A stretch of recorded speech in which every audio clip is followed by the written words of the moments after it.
everybody, welcome to this, my second of 3 videos on the Canon EOS 5D. In the first video we talked about what everything on the camera is. In this video we're going to talk about how to use it. And in the third video we'll go through all of the menus and custom functions to go over exactly how to set up all of the features on this camera. Okay, first thing we're going to talk about is changing the battery. This camera can do nothing whatsoever, obviously, without a battery. So you access the battery here on the bottom by lifting up the battery door, and then you push that little release for it to slide out. This is a third-party battery, which I'm not sure if Canon still makes the BP511 or not, but the third-party ones are the ones I use. They're cheap and fine. So it uses a BP511 or equivalent battery, and all you have to do is slide it in like that, push it in until it clicks, and you've changed the battery. Those are rechargeable and proprietary, so you can use them over and over again, which is nice. Next, we're going to talk about how to mount and unmount lenses. To remove a lens from the camera, you push the lens release button here, and then just rotate it counter or anti-clockwise until it stops, and then remove. There's an index dot here on the lens and an index dot here on the camera mount. They're both red circles. That's not a coincidence. And to mount the lens, you just line them up and rotate clockwise until it clicks. And once it clicks, you know it's in place and it's mounted securely. One thing about this camera compared to other Canon DSLRs, that's a Nikon. Some Canon DSLRs have a white box right here where my finger is. That is for mounting EFS lenses, which are the APS-C lenses. This camera cannot accept EFS mount lenses. It will only accept EF lenses, which are marked by the red circle. It will not accept anything that has a white square as the index dot. Next, let's talk about the memory card and how to change that. To get to the memory card, we just open up this panel on the side. To eject it, we push this button here, and now we can pull it out. Oh, that's a big card. Anyway, so this can hold memory cards from 2 gigs up to 8 terabytes. So smaller than 2 gigs, realistically, you're not going to get any photos worthwhile anyway, but it won't accept them. So a 16 gig memory card is what I've gotten here.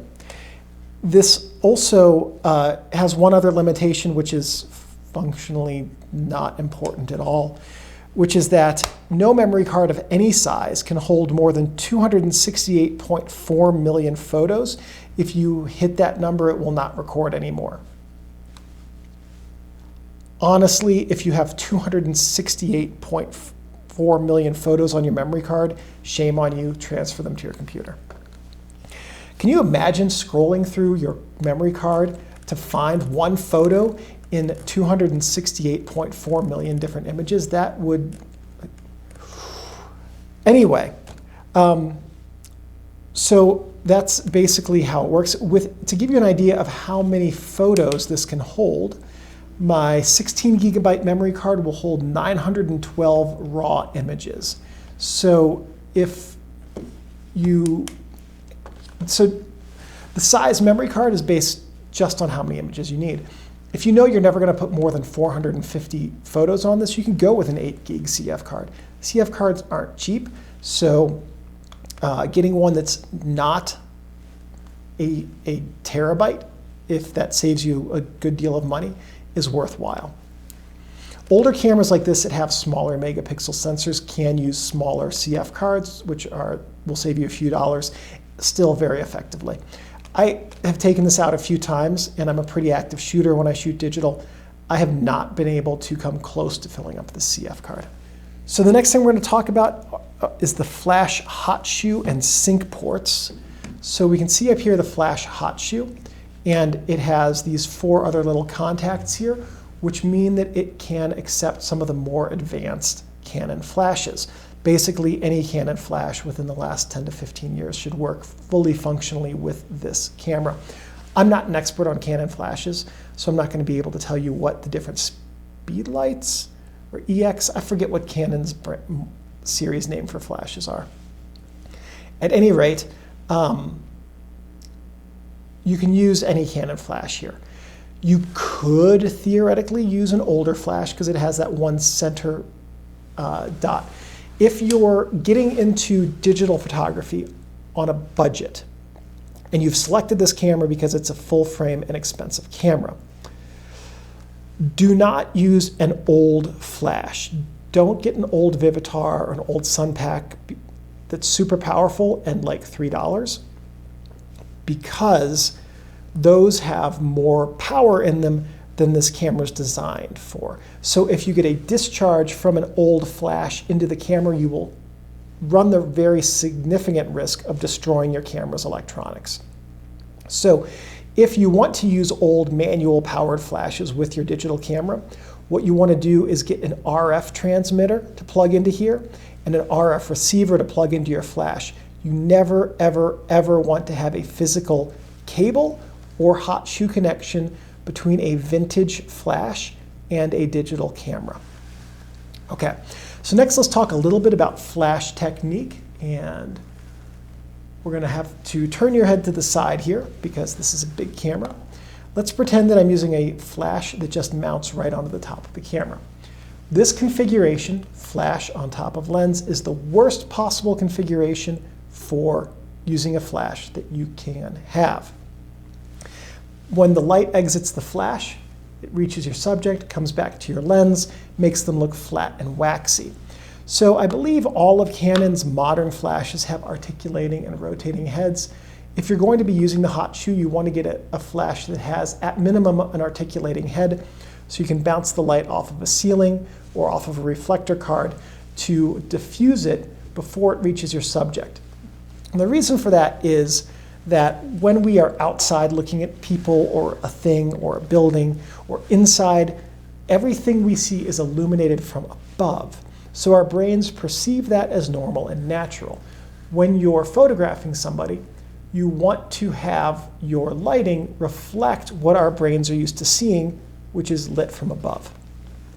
So having your flash mimic natural lighting by coming down from above onto your subject will set you up to have more flattering, especially portraits, but photos of any subject. So the flash shutter speed on this camera, the flash sync speed, is 1/200th of a second, and that is the fastest shutter speed at which you can use the flash. You can also use it at anything slower, a 60th of a second, a quarter of a second, 22 seconds, whatever those different times are. You can use the flash at slower speeds. You can just not use it at a faster speed than 1/200th. And I don't know whether or not this camera will work with high sync speed flashes. If it will, somebody will leave a comment pointing that out in the comments section. Next thing let's do is talk about the mode dial and the shooting modes. All right, so this first shooting mode here is green box, called fully automatic. You have zero control at all over what the camera does. It's going to make every decision for you. P is program mode. Program mode is similar to green box, but has a very important difference. With program mode, the camera controls everything, but you can program shift. So to program shift with this camera with the shutter half pressed, you can adjust the shutter speeds with the command dial, and that will allow you to program shift the camera. So let's see here. Program mode's telling us 1/30th at f1.8, but I can adjust the shutter speed to a slower speed and get a different aperture. When you release the shutter button, which means either releasing it to let go of it because you don't want to take the photo or you actually take the photo, your program shift will reset. TV stands for time value, which is more commonly called shutter priority. So shutter priority means that you adjust the shutter speed on the camera with the command wheel, and the camera will pick the best aperture that you within the lens's available range. It will flash the aperture if that aperture is not fast enough or not slow enough. So right now, My proper exposure is at probably around a quarter of a second, but I have it set at 1/250th. So the lens is not close to fast enough to give me a proper exposure with the ISO that I have in the shutter speed. So that flashing indicates I need to either change the ISO or change the shutter speed. The next one is aperture value, they call it, or aperture priority is the more common term. And in this one, you select the aperture, and the camera will pick the best shutter speed. So you can see there, I'm selecting the different apertures, and then the camera will pick the shutter speed. And if the shutter speed flashes, it means that, let's say I had a super bright light right here, and I set this to f1.8. Then the shutter speed would flash because the shutter speed isn't fast enough, even at 1/8000th, for the amount of light coming in at f1.8. So the same thing will happen with the shutter speed flashing if there's too much or not enough light, but there's a much wider range of shutter speeds, which means you're way less likely to see that than you would see a flashing aperture in shutter priority mode. So which mode you use of these, by the way, is just personal preference and shooting style. If you're just starting out learning and want to learn the camera's interface, program is just fine. Shutter priority is very good if you want to freeze or blur time and have control over that shutter speed. Aperture value, aperture priority is a really good general shooting mode. It's actually the one I shoot in the vast majority of the time. Next is M, which is full manual mode. And in full manual, you control everything, and the camera does not care one bit if the photo turns out well or not. So the dial up here controls the shutter speed. And the rear wheel, when the switch is set to the angled line here, will control your aperture. So I've set the rear switch to the angled line, and I can control the aperture with the rear wheel and the shutter speed with the command dial. So if I switch the main switch just to on, the rear wheel does not control the aperture. So in full manual mode, there is no aperture control unless you have the switch set to the angled line. Usually with Canons, if you push the asterisk and control and adjust the command wheel, the aperture adjusts, but it's not doing that on this camera, and that has spun me for a bit of a loop.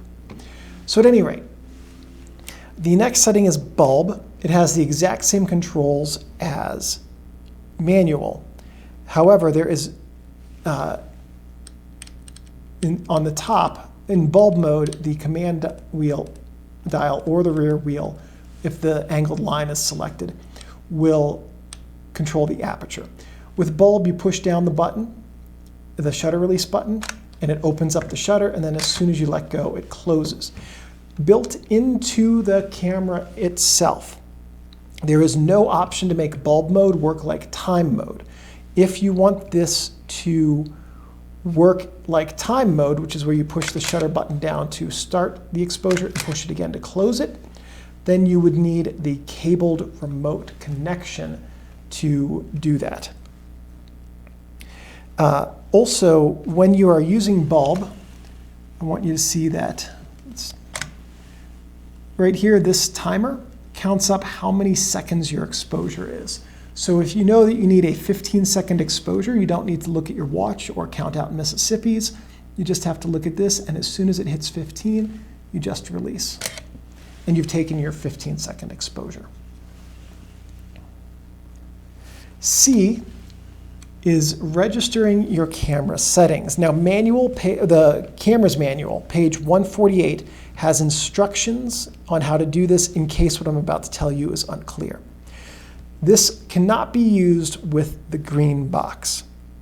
So if your shooting mode is the green box, anything you register here with your C setting will not be used. So with C, you want to set up your camera's preferred setting. It's drive mode, autofocus mode, whether you're shooting RAW, JPEG, RAW plus, metering mode, exposure compensation or bracketing, the custom functions you want to have set. And then what you do is go into the menu, and here in the settings menu, which is yellow, very near the bottom of the settings list. I think it's third from the bottom. What you do is go to Register Camera Settings, hit Set, select OK, and you've now taken all of your standard settings that you had displayed up here, and you've registered them to be your default settings. That way, anytime you switch to C mode, the settings that you saved there will be used. So if you have, so basically C mode is your way of saying, here's what I want to shoot most often. It's the majority of my shooting style. So I'm going to set it to that, and it will always remember those settings. Okay, next, let's go over here. The LCD illumination button makes the LCD glow so you can see what it's telling you in poor lighting. Nice warm amber glow.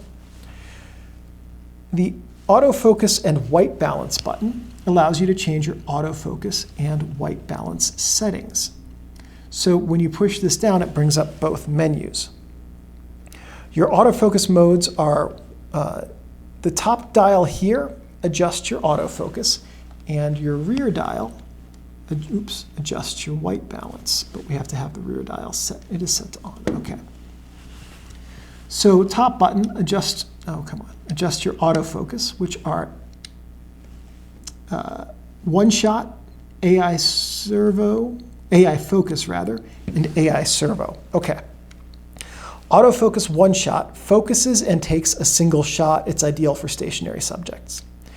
AI servo focuses on a moving subject and can predict the motion of oncoming objects, making this ideal for things like train photography. Just kidding about that last part, by the way. I'm just kidding about the train photography. This is ideal for moving subjects like at sports, kids, pets, and so forth. AI focus switches between AI servo and one shot as needed automatically. All right, white balance. White balance modes are automatic sun, let's see, where are they? Automatic sun, shade, cloudy, tungsten, fluorescent, flash, custom, and Kelvin.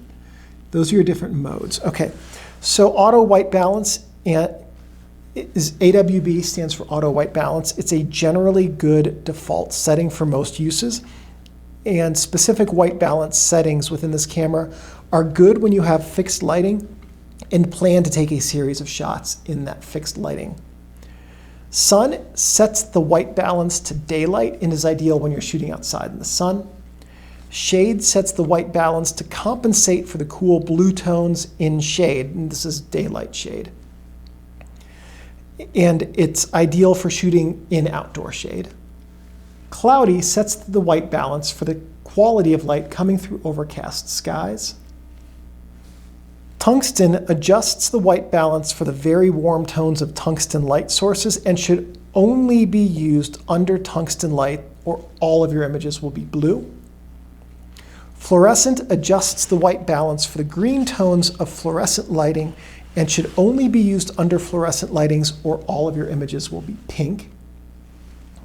Custom, in video 3, I'll show you how to set a custom white balance, which you can use if you have a home studio with specific and consistent light colors, or want to use creative and consistent lighting for many images in the same setting.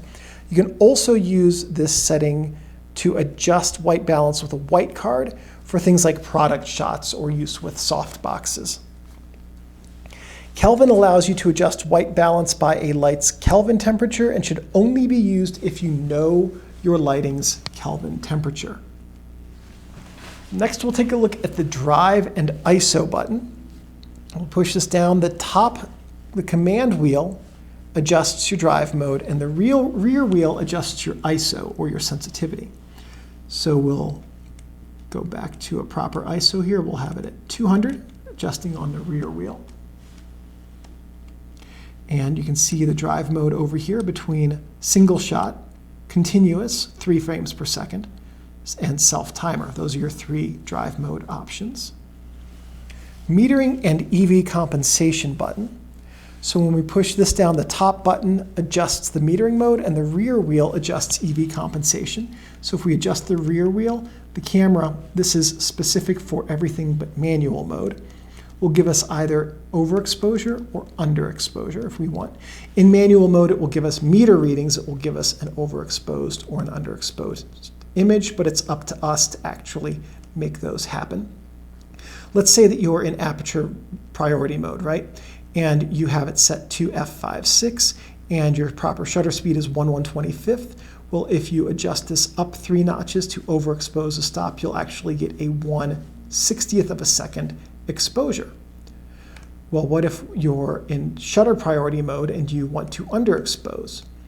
If you have 1/125th and f/5.6, now it will give you f/8 because shutter priority and aperture priority in this mode will keep the consistent shutter or aperture setting as appropriate for you to shoot with and exposure compensate with the other setting that the camera controls.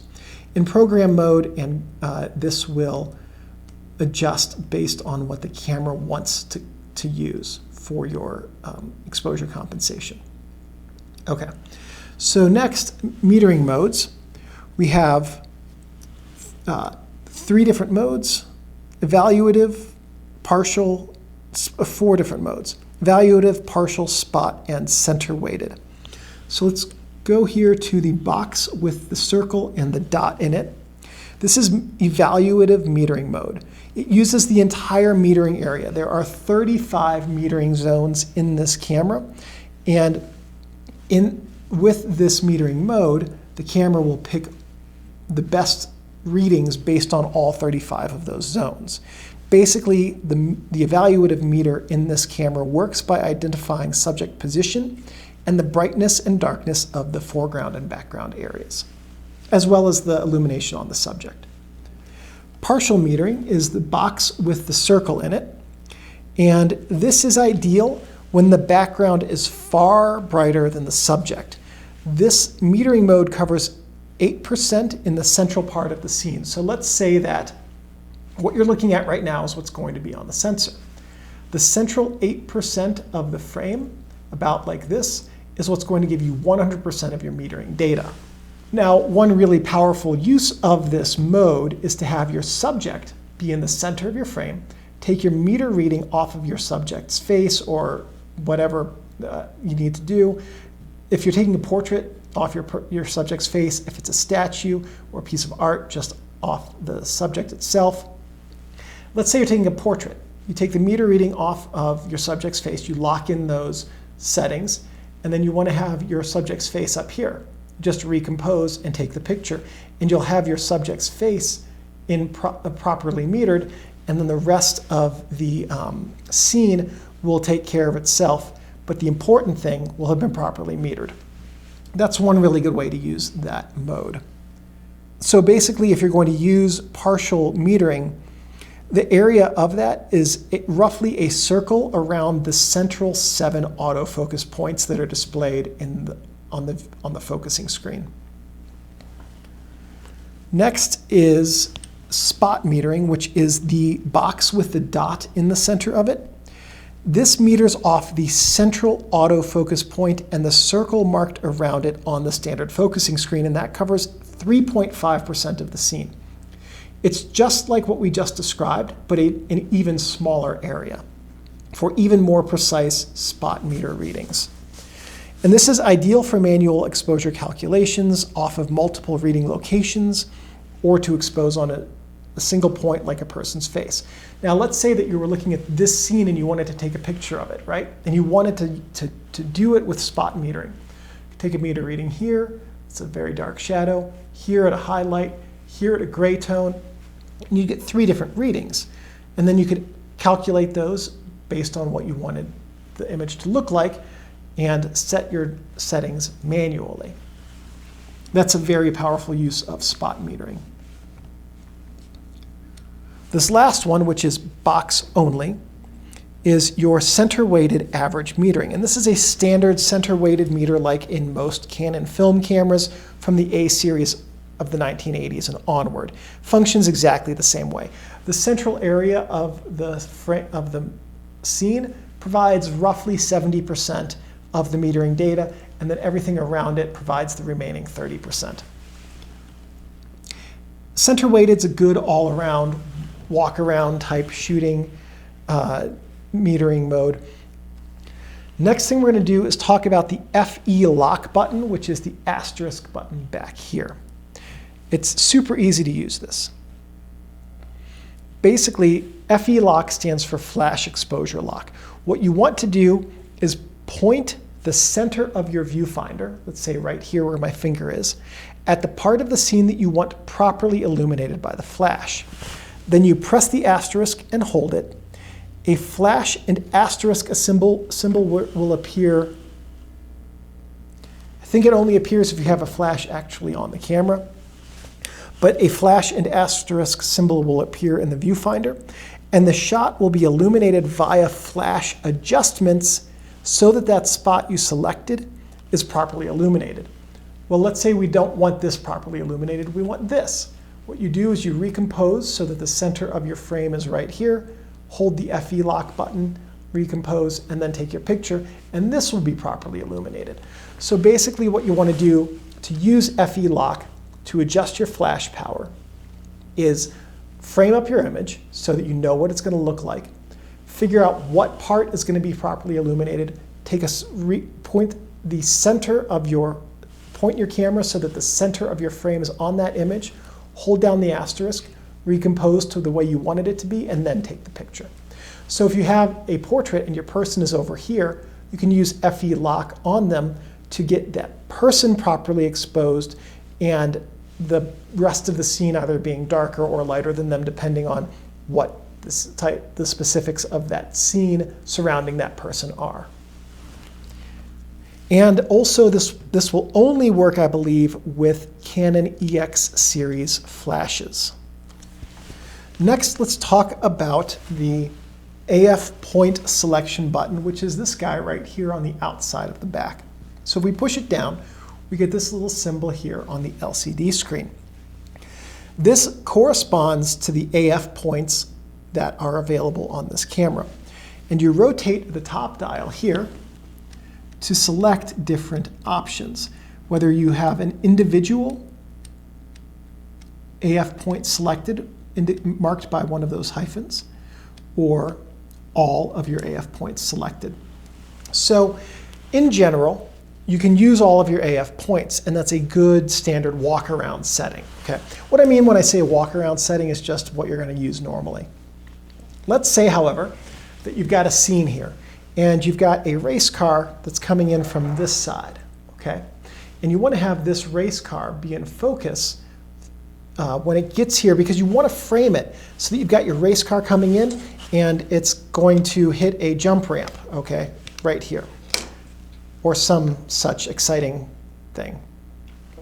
So what you could do is go into your AF point selection and adjust this until only this AF point here over on the side is active, so that the camera's looking for something there. As the race car comes into view, you put the AF point on that race car until it's focused, and then start taking photos, and your ideal scene of the race car being over here and the stunt object over here will be in one of those frames. Also works really well if you've got kids playing or dogs running and you want to have that focus point be over here somehow. If you've got, a rugby game or and your scrum is over here, and you want to capture this scrum in focus, and the other team either out of focus or if they've already lined up, whatever it is, but you want this to be your focus point, you can do that same thing and just set that one focus point over here or over here, wherever you want to have it composed. Use that one focus point to get that area in focus, and because that's what you want to have as the in focus subject of your image. So selecting autofocus points basically just gives you the ability to control where your focus point is going to be so that you can accurately portray your subject as you want them to be portrayed in your image. You can see some of these accidental photos I've taken. If you hit play, you can scroll through the different photos that you've taken, and see what they are. If you hit the jump button, in video 3, we'll see how to adjust this for different numbers of images, but it will allow you to jump 3 or 10 different images using the wheel. Here we'll zoom in a little bit on this random completely white image, zoom out, and once we get to the full image being displayed on the screen, if we hit zoom out, it brings up a tile so that we can scroll to a specific image if we want to. Oops, let's back out of that. The info button, when we push it, will bring up the information about all of our current settings. These are the settings that are saved when we go into the C button that we saw earlier in the video. This displays what those settings are. So if I adjust the C button and pull up info, we can see what the different settings are that are set. Some of these are controlled by the menu, and we'll see them in video 3. So let's go through everything that we've learned and talk about how to take a photo with the EOS 5D. It's really set up to be very simple. In green box mode, we simply set it to green box and trust the camera. In program mode, we set it to program and trust the camera, or if we don't like the camera settings, we can override them with a different shutter speed. There we go, and program shift. Should be resetting the program. I'm not sure why the program shifting isn't being reset. In shutter priority, we just pick the shutter speed that we want to use and make sure that the aperture is not flashing so that we can actually take that picture and then take it. In aperture priority mode, we set the aperture to the one we want to use, make sure that the shutter is one that we can hand hold or is one that we like, and then take the picture. In manual, we adjust the settings to whatever we want them to be to get a proper, and in manual mode, there's a meter display on the LCD. What we want to do is try to get that meter to show us, there we go, where we're exposing. And you can see that there's a little bar underneath that meter. It's going to move as we adjust settings. Our goal to get a proper exposure is to get that bar in the middle. And when it's in the middle, then we know we're going to get a proper exposure. If we want to intentionally shoot low key, we can underexpose. Or if we want to intentionally shoot high key, we can overexpose. Manual gives us the ability to do that automatically. Bulb is just, we've talked about, hold down and release for a long exposure. And then custom saves whatever functions we have saved. That's it. It's really simple. All you have to do is look through the viewfinder, select your mode, select your settings, look through the viewfinder, line up your scene. If you have autofocus on, let autofocus do its job. If you don't, manually focus the lens yourself. Take the picture. Get an error message. That's not good. Not sure what that error 99 meant, but it's gone now, so everything's got to be fine. And that's that. That's how we use the EOS 5D to take pictures. And that's it. That's everything that we had for video 2. So in video 3, we will take a look at all of the menus, which are here in the menu button, and talk about what they are and how you can use them to set up your camera to be customized to your shooting style. Thank you for watching this video. Please give me a thumbs up. That lets me know that I'm on the right track producing content which is useful and helpful to you. If you have any questions or comments, please leave those in the comments section below. I'm pretty good about checking these every couple of days and answering questions. If you have any suggestions or ideas for future videos, and if I have the technical know-how and equipment, I'm more than happy to make those. One last thing. Thank you everyone for watching, and I'll see you in the next video. I gotta get up, Steinbeck. I have to turn off the camera.